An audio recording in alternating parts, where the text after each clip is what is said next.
Future simple. Киләчәк гади заман.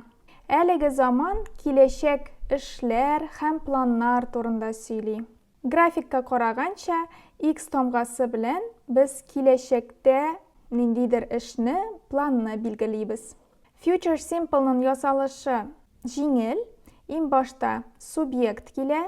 Субъекттан соң will дигән ярдәмче сүз һәм әлеге сүздән соң фигыль, төп фигыль килә. Мисалларга күчик. I will make чак-чак next week.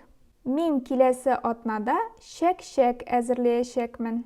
I димәк ул субъект, will ярдәмче сүз һәм make безнең төп фигыль. Һәм әлеге җөмлә киләчәктәге эшне күрсәтә. Икенче мисал. I will go to Kazan tomorrow. Мин иртәгә Казанга барачакмын. Субъект I, will ул ярдәмче сүз һәм go төп фигыль. Һәм әлеге җөмлә киләчәктәге планны, эшне күрсәтә.